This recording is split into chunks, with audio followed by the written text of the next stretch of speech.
Amplifiez votre passion pour la guitare pour quelques euros par mois. Rendez-vous sur lachaîneguitare.com. Amplify your passion for the guitar for a few dollars per month. Head over to theguitarchannel.biz. Welcome to the Guitar Channel, welcome to La Chaîne Guitare. I am super happy to welcome a new guest on this confinement interviews series. I am with the one and only Bruce Forman from sunny California. Bruce, how are you doing today? I'm doing fine. I'm going on more than a month now of what I call the mandemic. The mandemic, okay. Yeah. You see, I'm now forced to live in close proximity to my wife all the time. I don't leave for gigs. I don't leave for teaching. I don't leave for anything. And she has to live with me. And now, she never realized how loud I blink my eyes or how loud I breathe. And I think she wants to kill me. Okay. But, that's the way it goes. So I'm calling this the mandemic because, I leave the toilet seat up or I leave my clothes out. And she doesn't, it's like... It's getting pretty scary around here. Yes, I suppose so. So we are going to talk obviously about this coronavirus situation, but first you have to tell me, last time we talked, in fact it was the very first time I met you, it was during the Winter NAMM 2020, so what's new since then? Wow, it's hard to remember since what really is, what you mentioned, the quarantine, the virus, the mandemic as I call it. Mm-hmm. Let me think. I played with my show, The Red Guitar, which I'm very proud of. And I had a lot of gigs booked that some I actually got to do. And the last gig I played, which was February 13th, I think, was The Red Guitar. So I did that. Mm-hmm. I've been writing a lot, both music and poetry and songs. This is mostly since the mandemic.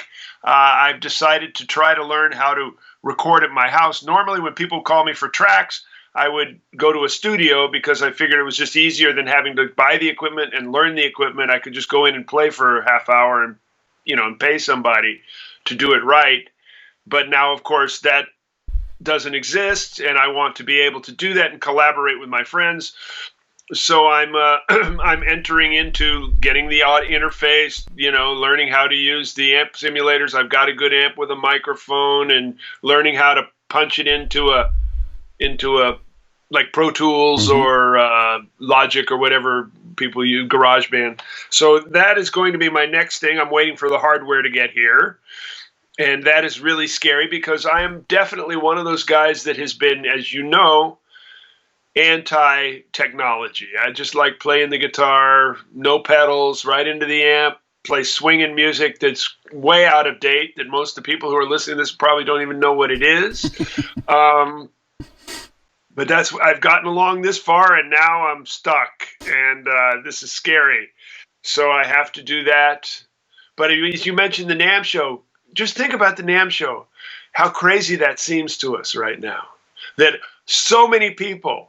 Yeah, it is science fiction, definitely, yes. Each other's air and shaking hands and hugging mm-hmm. and such close proximity with no air circulation. I mean, it's a miracle we are still alive to talk about it, right? You almost are describing like suicide, It's so strange how, and that was only that was the middle of January. That was 3 months ago. Yeah. A lifetime ago now, yes. Yeah. And now everybody knows that you have a dumbbell amplifier, so obviously you're going to record the best guitar sound with your interface, right? Right. Oh man, you won't believe it. Yeah. I'm sure they have Dumble plugins now, though. Anyways, yeah, I do have the Dumble, and all my old students are all calling to see if I'm okay, and I thought it was because us older people are more at risk mm-hmm. with the coronavirus. Yeah, so I figured at first it seemed like, wow, these kids are really considerate, and then I realized they're just trying to get my Dumble. Is it possible to be on the list somewhere and to make an offer now? Yeah. They figure if they call every week, you know what I mean? Hopefully I'll be coughing, So we're going to talk about the impact this situation has on your work as a musician. But tell me about the situation in the area you are living. You are living near Monterey, right, in California? That's correct. Yeah. I live in a place called Carmel Valley, and as you know, I spend I like to say I spend half my time in Carmel Valley, half my time in Los Angeles, and half my time on the road. That's my life. Makes sense. Now, of course, I'm spending all my time in Carmel Valley, which is a beautiful, rural, forested river valley, very close to the beach. And we have a lot of area.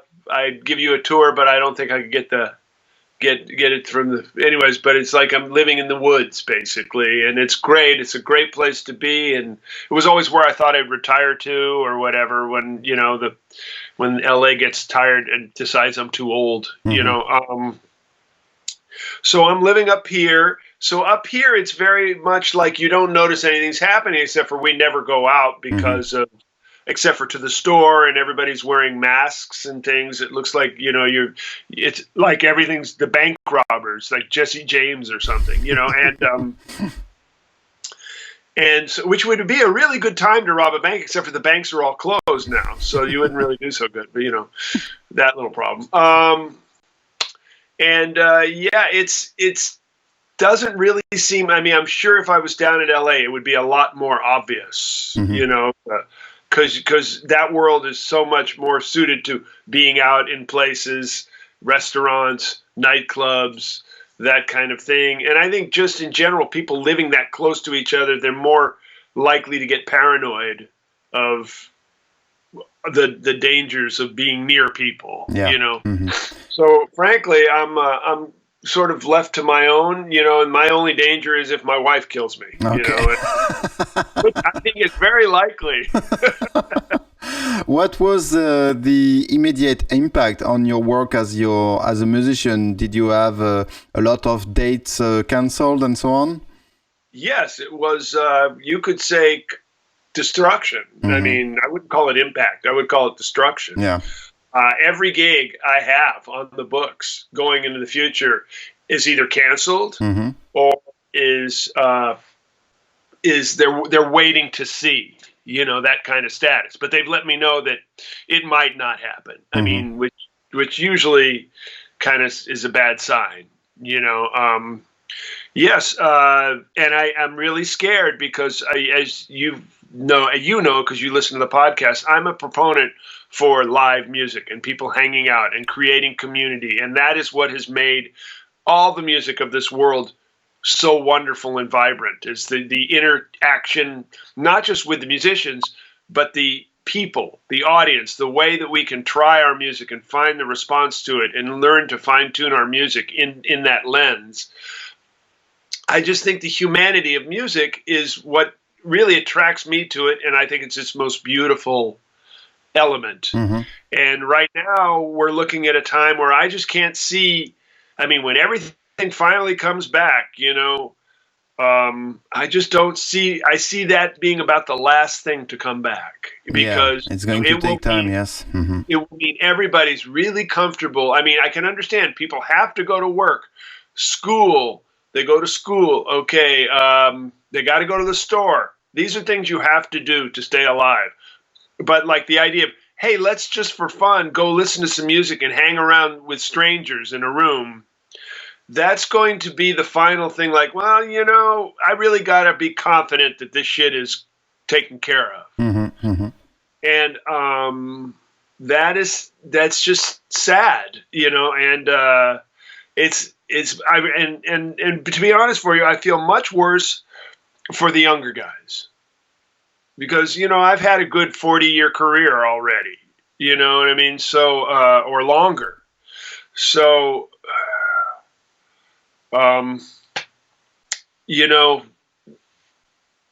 it's just like, but on the other hand, and you tell me if I'm jumping around too much, but I usually do.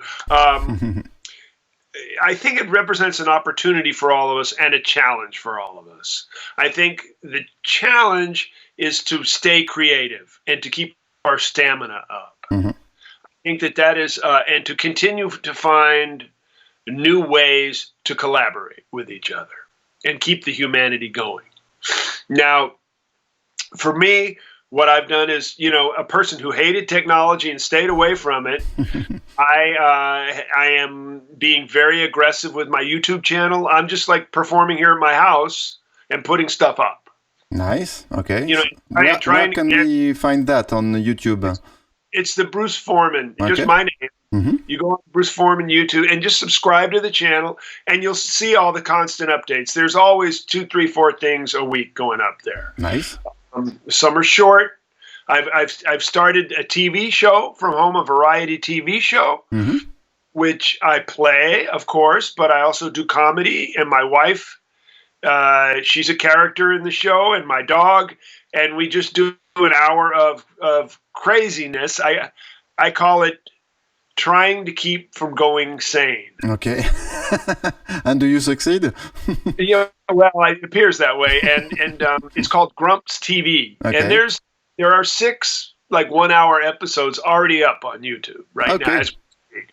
So we do it and it's on Facebook Live too. But I have a really bad time with Facebook Live. It drops out a lot. For some reason where I live, Facebook doesn't like me. I don't know. Mm-hmm. So it's very chaotic and manic, which actually adds to the vibe of the show. But for people who want to see it without all the crazy dropouts and freezes, you can watch it on YouTube because I've been recording it on my phone mm-hmm. while I'm broadcasting. So there's actually, at least the last 2 shows, we have that. Before that, it's just, we're learning, I'm grumps. I don't know this technology. I don't know how to work around. Yeah, usually you are the one falling asleep during the Guitar Wank podcast when Scott Anderson and Troy McCubbin are talking about gear, right? We hear you snore. You know that, right? Yes. I know. It happens. Pedals are my favorite. They're I think guitar pedals have missed their calling. They're really a cure for insomnia. Yes, indeed. Yes. So, I think that's our challenge right now is, and as a jazz musician, we're supposed to improvise. Mm-hmm. And I'm given this hand right now where I cannot go out and play gigs and I cannot go out and play with musicians. So I can work on my music at home and I can create it and put it up on YouTube to the best of my ability, which I have actually decided my Red Guitar show, which I do, which I've been trying. I have purposely kept off YouTube. It's not up there because mm-hmm. I wanted people to come to the show. But now I realize may not ever do that show again, however the world works. So I'm going to record it in my house and put it up. It's an episodic show. So there's different scenes. So I can put it up as 5 or 6 or 7 different scenes and make the world at least document it so that if something happens to me before this all changes back to normal, mm-hmm. if it does, at least it's documented. And I've kept my creative juices running. On the other side, I am still on staff at USC. I'm a guitar instructor there. So I have my students, which I work with on Zoom or Skype or, FaceTime or Facebook Messenger, however they want to do it. It's okay with me. And I accept Skype students from all around the world. And I feel like I've really changed my style to fit the new way of teaching through the computer, but also the new world we live in and the new perspective of musicians. So that's also something that has been a real interesting growth for me, just to kind of see what works best and really fine tune. It's like anything, like joining a new band, and you find your place, and after a while you realize what's the most effective thing to do, and you get your balance and your foundation and your equilibrium, so you're oriented to provide the best service to people. Did you used to do remote teaching before through Skype, FaceTime, or have you just started with the stay-at-home situation? No, I did it before, but I didn't do it very much. Okay. I had some students around the world that really wanted to study with me, and we would, we kind of said, well, Sorry. We kind of would say, like, look, there's no way we can get together, so this is the only way we can hang. Let's do it. And we enjoyed it, and it was really valuable time. I was always just really concerned with being together with people and playing and stuff. It's still my thing. It's like we play together. That's what music is. And but now that we're in this world, you have two choices. You can just be a bitter complainer, or you could embrace it and make the most of it, and I've kind of always tried to be the second person, the one who, I'll complain, and I'll rant and heckle, but usually it's in order to make a joke, not to really be an asshole. We have a question in the chat room. Jean is asking, is the mustache helpful to play the red guitar?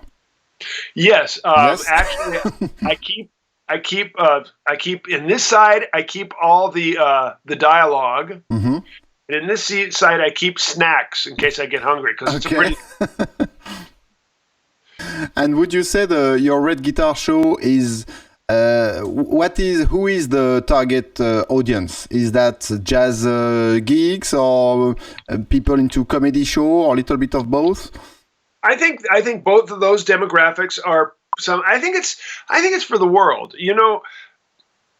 Really, what the story of the red guitar is, how it's a metaphor for how the music takes our lives over. Look, you have a business because of your passion. Indeed. And the guitar did that to you. The guitar came into your life, and I think all of us who play have that story. But I think all of the people who love music are very, very interested in that story, because they see us and they know when they hear us play, they know the amount of commitment it takes, because they probably tried to play too at one point. The commitment it takes and the challenges of a life doing that. I think everybody's interested in that. So I think it's very much guitar geeks. I think it's very much guitar students. I think it's very much jazz lovers. But I also think it's just people who appreciate humanity and passion and direction in life. Because all of us, beyond our family and our job and maybe our faith, there's something else that drives us. And the red guitar just explores what the dynamics of that are in through playing and dialogue and comedy. So it's like my version of the Red Shoes or the Red Violin, A great movie, The Red Violin, yes. Yeah, and so that's kind of and it's based around me, because I like to do comedy. I can talk while I play. Like, a lot of guys have trouble doing that, but it's not a problem for me. I'm also a writer and poet, so all these skills came together, much like what we were talking about. Here we are in this situation where we're quarantined. Well, that doesn't mean we need to stop creating. That means we need to think about a new way to do it. We have another question. The question is, would you like to play with John Scofield, for instance, or other fusion guitar players? Always, yeah. I have actually played with John before. I would love to play with John. Anybody. Right now, I just love to play with somebody, But yes, of course, Pat Metheny. I would love to play with Pat Metheny. Never got a chance to do that. Most of the guys I have actually played with at one time or another. So, and would love to do more. I think it's great. Sometimes two guitars can get wanky. In other words, it gets a little competitive and a little more, too much about the playing and not enough about the music. But that can be really enjoyable from a guitar player's, point of view. From being the performer, it's not my favorite place to go, although I have gone there many times, and I'm ready to compete. If anybody wants to just make it a pissing contest, sign me up. I'll go for it. I came up with, playing with guys like, I played with, Richie Cole and Bobby Hutcherson and Sonny Stitt, and they were about ripping you up, and could you stand up to it? We play rhythm changes, and Stitt would play it in B, then he'd play it in, E, you know what I mean? And he just watch guys crumble on the bandstand, you know what I mean? So there is a whole tradition and legacy of that, although it's not the most musical way to go. It's more for musicians than people. That's a part of the Guitar Wank podcast I love, is that when you are the three of you, so Scott Anderson, Troy McCubbin, and you, sharing stories, and it's always very interesting when you dig into your catalog of old stories because you met and played with so many people. I think I remember once you talked about how you had this relationship with Joe Pass, and he was playing with in his bedroom, in his hotel room, smoking cigar and stuff like that. Yeah. And it's always very illuminating because that's the way you actually learned your craft, right?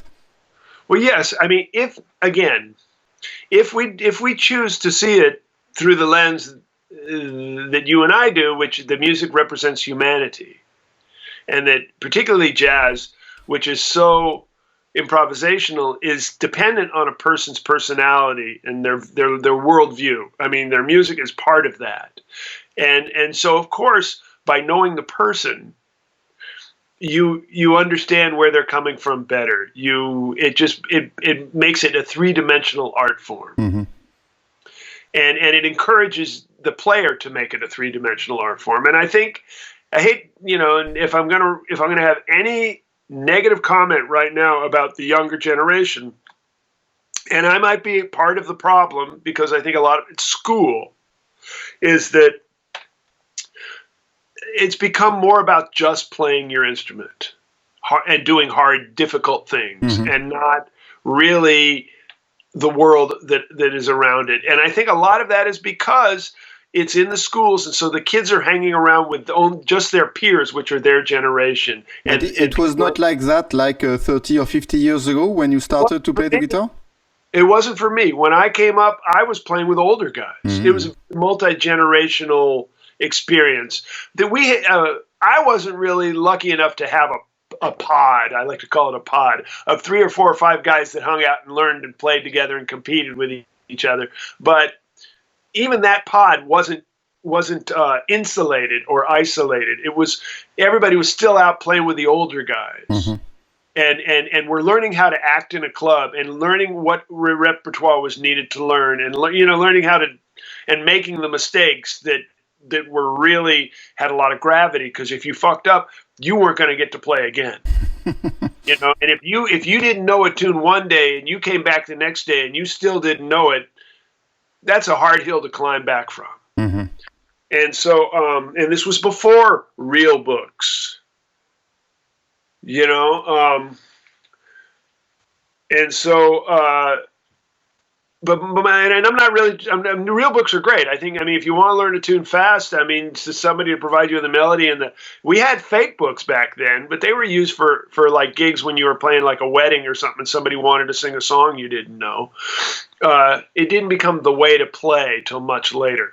And but back to my original point, which is like the intergenerational thing, to learn the dimensionality, the humanity of the musicians, and get an understanding and a perspective of the music from there, is something that gave the music depth.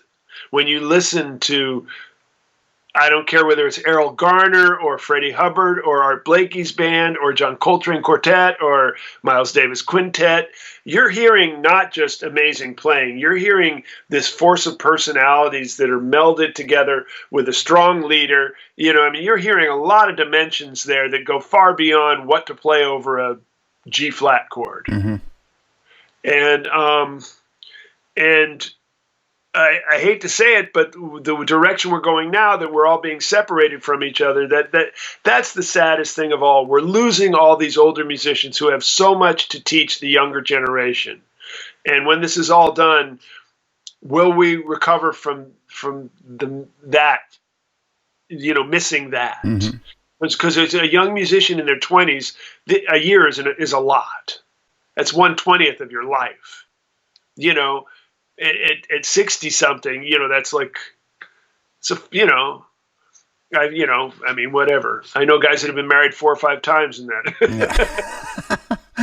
What is still exciting to you in the music at the moment? Oh man, just pick it up. That's been another great. Trying to find the positives in this crazy situation. It's been great just to pick up my guitar. I don't have a gig to go to. Mm-hmm. I'm not preparing for a gig. Either somebody's didn't send me some music I had to learn for a gig, or I'm like writing music for you. I'm going to play on a gig. I'm just here playing. And so just to pull out music that I wanted to get into, or just to play and let the guitar tell me what, find something and just almost like dig a hole and find out what's there. The beauty, it reminds me of why I started in the first place.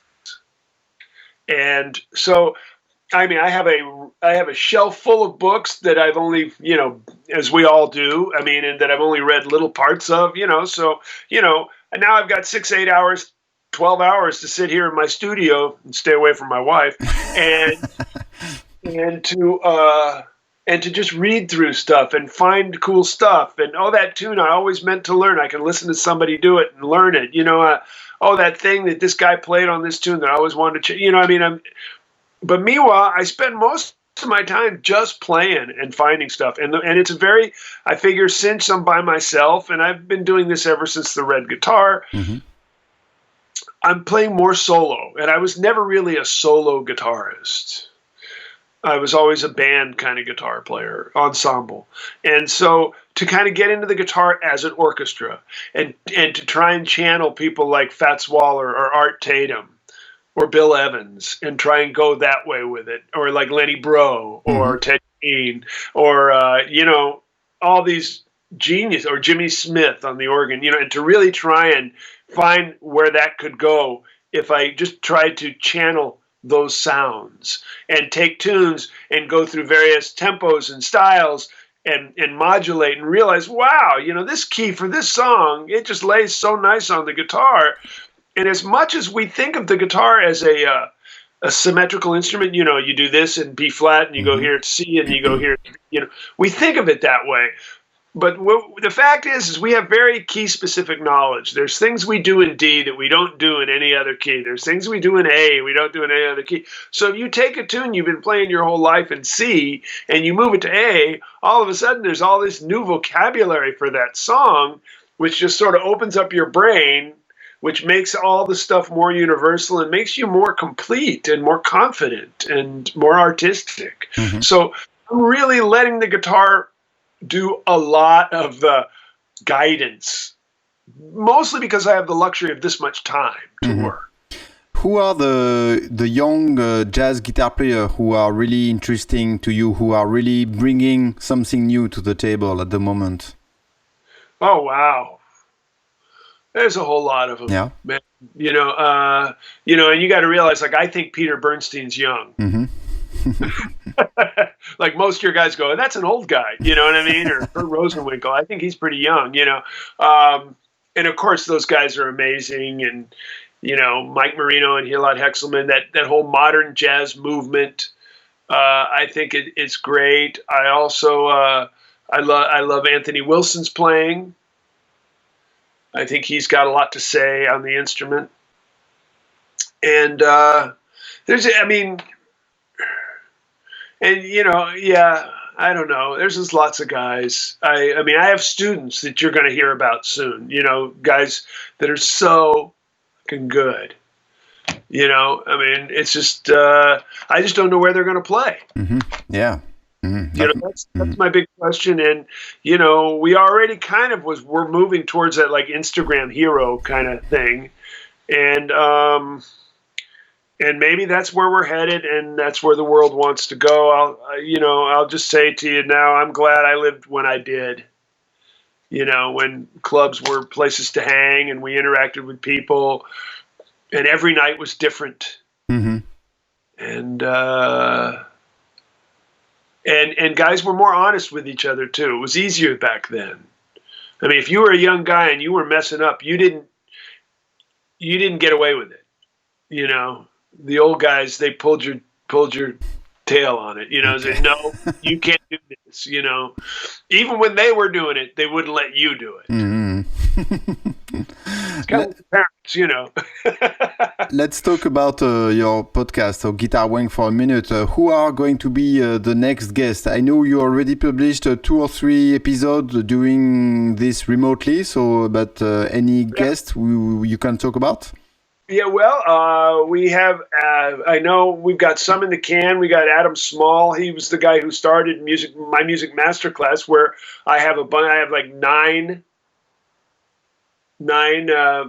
videos, if anybody wants to check those master classes out. And I'm about to record another one here in my quarantine bunker. Okay. We're talking to a lot of people. We haven't got them all recorded yet, but we're talking about Steve Vai, and at least Scott says he thinks he can get him, and of course a lot of guys are available now that weren't before. And we've sort of embraced, well, we can't hang out in the studio anymore together, so we've got to do this remote thing. So it's opened up. I'm looking for it to become a lot more cool guests. Mm-hmm. But we'll have to see where it goes. Troy pretty much runs the show because he records it, he produces it, he puts it up. So if you have a problem with it being late sometimes, I'm not the guy who does it. I just handle all the money. Yeah. I think we're up to like $30 now. So yeah, man. I don't know how you're doing it. You look like you live in a nice place there, man. You know what I mean? Yeah, but my wife is paying most of the bills, and don't worry. Yeah. You're a real guitar player. Yeah. Let's see. Hopefully, at one point in time, this quarantine situation will be over. So, what are the next big projects you would like to pursue for the last part of 2020? Well, the Red Guitar for me was always, it's a show, and I mean, it still has not gotten a chance to really be, so that's my main thrust. But I also have more shows like the Red Guitar that I'm writing. Mm-hmm. Nice. That are more focused. So in a way, I'm creating a new genre of guitar storyteller comedian. And I'd really like maybe to have a TV show, or to be on one of the, like the late night TV shows we have in America. Mm-hmm. Because I like to perform. I like to be a comedian. I'm kind of crazy, not quite like Robin Williams, but, that kind of way. I'll say shit without thinking, and I knew Robin, and he was a lot of fun to hang out with. But so I'd like to embrace more of the entertainer while I'm playing. That's where I'm going. So the Red Guitar is part of that. The Red Guitar is actually moving from a show to a brand. Nice. Okay. Cool. You know what I mean by brand? Mm-hmm. It's like that guy with the red guitar. He's always going to do something crazy. We know that. He'll play good and he'll do something weird. Let's get him. We don't know what's going to happen. He may get up there and do stand-up comedy, or he may get up there and play. You know what I mean? He may do poetry. We don't know. You know what I mean? That's kind of, at this part in my life, that's where I want to be. Okay. And the beauty of that is that's not as dependent on a nightclub or concert experience. I could get away with doing it on TV or YouTube, And are you still doing your promotion where people can get your CDs and everything? You see, I received the CDs you sent me, and I'm still going through them. So, and I think I listened a couple of them. I really do enjoy what you sent me. So, is it still on? Yes. Yeah. 5 for $25. Of course, yes, 5 for $25. Of course, for those of you in Europe, that includes shipping in the United States. Mm-hmm. But of course, in Europe, I'll make it 5 for $20, but you have to pay for the shipping. So I think the shipping to France was $24. So it ends up being 5 for $44, which is still cheap, I know, but I wish I could do it the American way. There's also something a good friend of mine, I don't know if any of you guys are interested in, and if we ever do go back to gigging, mm-hmm. Who knows? Yeah. For at least me, that really changed my life, and it was the Henriksen Bud. I don't know if you've ever seen those. Yeah, the very small amplifier. They are very popular here in France too. Really good. They're amazing They're really durable. They're very light. They have 2 channels so that your friends could sit in, or you could put it, they have an XLR, it's a combo jack, so you could run a microphone jack. It's got phantom power if it needs it, so you could even sing and play, and you could have this little box, or they now have the 10-inch one, which I like the sound of it better, but I have both. And now, like, you could go on the subway to a gig and carry everything. You know, you could park your car 2 blocks from the gig and just take your shit and go to the gig and not have to double park and move your amp and move your guitar and then worry if it's going to get stolen or if you get a ticket or whatever that shit is. And they sound great. They have a really great direct out in the back if you need to go through the PA, and they have Bluetooth so that you can like during the breaks, if you want to run music, you could do that through your iPod or your phone, or you could like put a metronome, or you could play along with records at home. It's just, I mean, the guy has really made a great product here. Yeah, and he was a guest on your show on Guitar Wayne. It was a very interesting show, yeah. I got him when I was out in Nashville. I got him. And he's also one of the most supportive guys of the jazz guitar community. Because he like, there's a couple clubs in New York that I felt needed a good amp, and he like was willing to sponsor the club, and he runs at the Archtop Festival in Rocky Mountain Archtop Festival, which is just so much fun last year. I only hope that it gets to happen again this year. I'm a little worried because it's September. I'm supposed to do that and a camp with Frank Vignola. He's got a music camp that I'll be teaching at too, if it happens. But back to Peter Hendrickson. Right now, he's got a 15% discount on all his stuff. Cool. And if you use my name, you get another 10%. Nice. It's like a coupon code. So, I mean, for all you people who are and they're great for around the house, right? Because you can play with Miles Davis, you can play with Weather Report, you can play with Charlie Parker.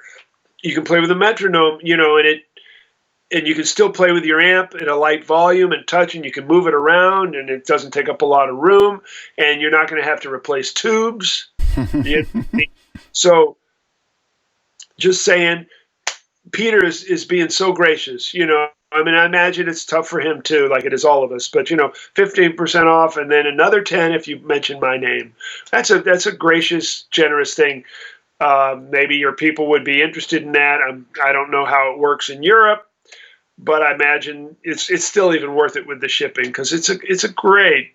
I mean, just all that discount would at least pay for the shipping and the duty, probably. Yeah, excellent. Good piece of information. And so you voltage conversion in the back, okay. So you don't even need to do that. You can just switch it over to 220 or whatever you guys are on, 240. Yeah, 220. Yeah. Yeah. So that, let me think. That I think the world of this guy. You know, I mean, anybody that cares that much about all of us, you know what I mean? It's inspiring, you know, to see that. Bruce, it was it was excellent to be able to have you on the show to do this quarantine interview. So if people want to have more information about you, if they want to buy the CDs and everything and all that, so where do they go? What's your website? BruceForman.com. Okay. Forman. And and the Bruce Forman YouTube channel. And then, like as you say, you know, I'm doing Skype lessons. So everybody, just stay in touch, keep playing. We need to find out what the sound of this craziness is. That's my challenge to everybody. We're musicians, we're creative. Let's find the sound of these times. Perfect conclusion. Thank you very much again for your time, Bruce, and hopefully next time we'll meet, it will be face-to-face and you will be playing the red guitar, okay? Okay, and I hope we can actually shake hands. Yes. Thank you very much. Bye-bye. Thank you for watching this. See you. Take care. Be safe and healthy. You too. Bye-bye.